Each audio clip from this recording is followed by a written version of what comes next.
I would end up sneaking chicken wings and food that looked untouched after customers left. What little disgusting secret do you have? One Father's Day years ago I got a bag for the presents I bought for my dad. The bag had a picture attached that looked like a drawing a kid would have made of him and his dad sitting on a cliff with the words "Dad's Rock" in handwriting that was actually pretty similar to mine. I jokingly crossed out the artist's name and put my own. The day after Father's Day he called me while I was at my mom's house and told me he was digging through the trash looking for some mail he threw away when he saw the bag again. Turns out he never noticed my signature at the bottom and said he loved that I went through the effort to make something for Father's Day. For some reason, I just went with it and said that I drew it. He ended up taking it to a shop and framing it. He made a second copy and has kept it on the fridge for 9 years. He always brags about it to any guests that come over. It is my greatest fear that someday someone will recognize the drawing from a bag they bought at Target. Before I knew what masturbation/ejaculation was, I was humping tons of things because it felt good on my penis. Well, my brother wasn't home so I went into his room to play Ocarina of Time. After a few minutes, I took off my pants and started humping his full body pillow and ejaculated. I swiftly turned off the game, turned his pillow over, and never told him. Mentioned this in a similar thread some time ago. And my brother used to fart on my dad's pillow when we were kids and it was hilarious. Every night he would go to bed and his pillow would stink and he would blame the cat. Eventually, he started hiding his pillow and to this day he doesn't know. I sneeze on the dogs. I'm so tired of them getting in my face and sneezing. I swear they're doing it on purpose.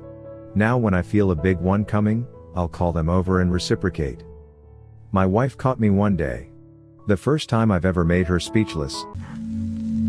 I ate a garbage grapefruit last week. Like from someone's garbage. Like from some stranger's office garbage. I was cleaning some offices and there it was, guess my occupation. In the trash.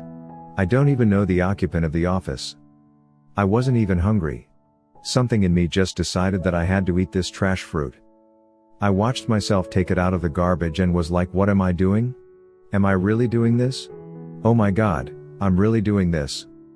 So not only that but even though the entire building was empty I hid in a closet at work and crouched over my precious and ate it. It was the juiciest, sweetest, most delicious grapefruit I have ever had in my entire life. I ate someone else's trash in a dark closet posed like fucking Gollum. I've slept with my aunt's daughter. My uncle, who I'm blood related to, isn't the father, and that same uncle's ex-fiance's daughter. Not technically incest but enough that I feel kind of dirty about it. When I was a kid my older sister's friend shit her pants while she was staying over and I walked in on her cleaning up in the bathroom. We never spoke about it and of course, I never told anyone. In my head, we had a special unspoken bond after that. Point is, that was the first time I had ever seen a naked girl, in person, and I think that's why I have such a serious shit fetish. When my grandmother was a teenager, she and her mother hid 5 Jews in her home. Next, the resistance dumped another 11 or 12 Jewish children on her. One of them was a 12-year-old boy. He was the only boy in the group. He was a psychopath. He hit the Jewish girls and stole food from them. He was very rude to my grandmother and repeatedly threatened to snitch on her to the Nazis. At first, he threatened to snitch to get more food. His demands got more and more outrageous as time went on. At last, he demanded that they provide him with a suit. What did he want a fucking suit for? That was the last straw. My grandmother murdered him. Maybe she was under the impression that killing him would save the little girls he was abusing. Not so. They ran off and probably starved to death. Only 2 or 3 of them survived the war. Grandma mostly failed. This story makes me want to puke. When I was about 15, I had an online boyfriend that was about 13. He'd call me really late at night and get me to tell him dirty things. Now, this was back around the turn of the millennium and long-distance calls were pricey. He told me that his mom was going to be having surgery soon and that he might not be able to call as much because he, his brother, or his dad would probably be on the phone a lot. Didn't think anything of it. Until I got a phone call from his number in the middle of the day. It was his mom. She's screaming at me demanding to know which one of her 2 sons has been calling this number and wanting to talk to my parents. I knew his brother too but didn't talk to him as much, So I admitted it was Justin. His mom was going on and on about how she couldn't afford a several $100 phone bill when her surgery was the next day and was going to cost a ton. I apologized and she started to calm down somewhat and told me to never talk to her kids again. She cut off the phone and internet and I never saw either of the boys online again. Dudes, I'm so sorry and I hope your mom didn't kill you. A girlfriend of mine once told me my clothes suck, so she bought me a new outfit that I approved of, and we had a date later that night. I took a shower, put on the outfit, right before walking out the door figured it was good to use the bathroom number 1. Thought I had a great fart coming on, turns out it wasn't just a fart and ended up needing another shower and not wearing the shorts. Hard to come up with a reason why I wore the shirt but not the shorts. My ex-girlfriend got wasted one night and told me that she gave her brother a blowjob the night before she left for college. That's enough of a secret to keep on its own, but there's more. She ended up marrying one of my frat brothers and lives in my town. I see her almost every day.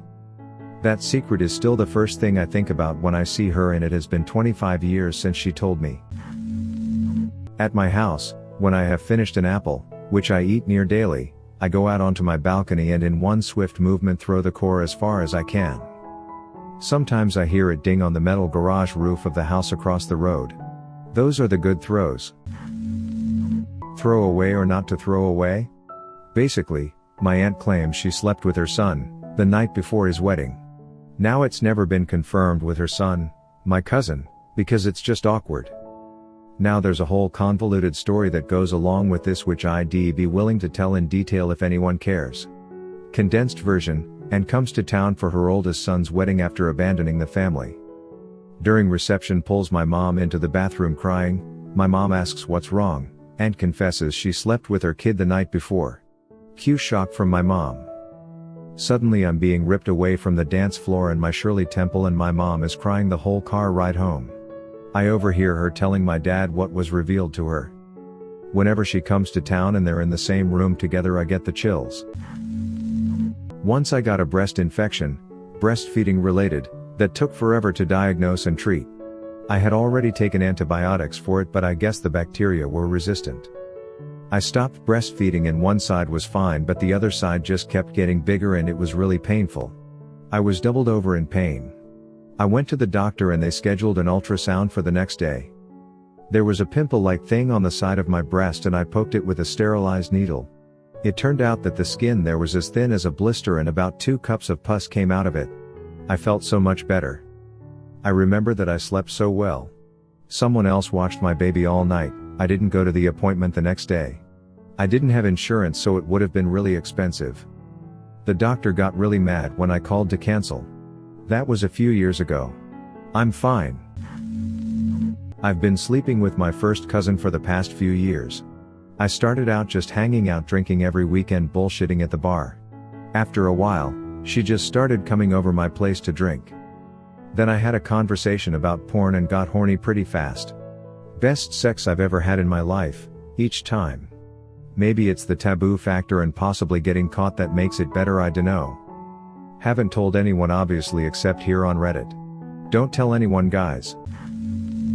I had been dating my boyfriend for a few months and stayed the night at the house he shared with a roommate. Despite a rumor that girls don't poop, they do, and I had to. The poop that I took was massive. Massive enough that it wouldn't flush, causing pure panic. I debated between asking for a plunger or just jumping out the window and letting that be the end of it. I ended up doing neither of those and instead grabbed the poop out of the toilet with a plastic grocery bag. My boyfriend's roommate had 2 big dogs that would poop in the backyard, so I took my bag of shit and emptied it out in the yard. When I was a kid, maybe age 4 to 6, another neighbor kid and I used to lick each other's pussies. She asked me to do it. She was a few years older than I was, and we'd pull each other's pants down in her playhouse and get some pussy. One of our parents caught us eventually, and I wasn't allowed to see her again. I don't feel like it has impacted me much. I don't feel traumatized. She must have gotten some kind of pleasure from it, and I was just curious and eager to please a girl much older than me whom I looked up to. I used to work at Applebee's as a host when I was younger, and I would get these huge bouts of hunger out of nowhere. I would end up sneaking chicken wings and food that looked untouched after customers left and take it into the host stand to crouch down and eat by the front door. I always narrated in my head like I was Survivor Man. This chicken wing came from a stranger's plate but is perfectly safe to eat and will give me much needed the energy to get me through the next half hour. I need to find some water soon though if I'm gonna make it. I was bullied in high school. Every time I buy a bottle of Coke, the bully would take it from me and drink it. He did it a lot of times and I was just fed up from his bullshit. Since then, I pee in the Coke bottle and shake it up for a bit. I wash the bottle with water in the restroom so it won't smell like pee. Then, I gave the Coke to the asshole and he drank it. This thing continued until we graduated. I'm a guy. Sleep fetish and rape roleplay. My ex got me into both, however, it's not the sort of thing you can openly admit to many people. Yeah, I'd just like to rape you in some way. I've had warts on my nutsack. They're really not a huge issue, but there was one that annoyed the hell out of me. It was on the left side of my nutsack, and I would accidentally rub it every time I masturbated. Eventually, it started hurting when I walked. So, like the fucking idiot I was, I decided to cut it off with scissors. And oh my god did it hurt. But it was a good kind of hurt. I wanted more. I gave myself a few weeks to recover and snipped another wart. My god, it felt great. And that's how I discovered my nut pain fetish. My bedroom smells sweet and fruity. Why? Because most of the unwashed white socks scattered around my room smell sweet and fruity. Why? Because for reasons unknown to me, my cum smells sweet and fruity. I was roofied and raped. I woke up in an alleyway, with my shirt ripped, pants torn, and a bloody asshole. I have only told 4 people. My parents don't even know. I still wake up in the middle of the night crying about it. My friends who do know, have encouraged me to be more open about it. Because 2 of them have been through the same ordeal. I still feel a great deal of shame about the whole ordeal. It's like I lost something, that I want to get back. That's my darkest secret. Oh man, I've never told anyone this. I was at the weird part of the internet one day and found a blog about some chick who claimed she had sex with her dog often. Curious, I read her blog to try to understand more as to why. She included pictures and even a video. My curiosity led me to watch zoophilia until I realized I was really turned on at the thought of a big dog doing a girl doggy style. I quickly closed out the pages and deleted my history. I felt like a fucking sick, and have never had the guts to even tell my boyfriend. Another one, the thought of my boyfriend holding onto my head and roughly thrusting his penis in and out of my mouth/throat turns me on to no end. Like I even wish he would let me lay on my back while he fucks my mouth. I've hinted at the idea, but he's not willing to. Never brought it up again. I pick my nose a lot.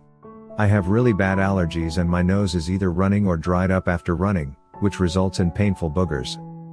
Plus I sneeze often so I clear them out for when I sneeze, that way I don't spray boogers everywhere.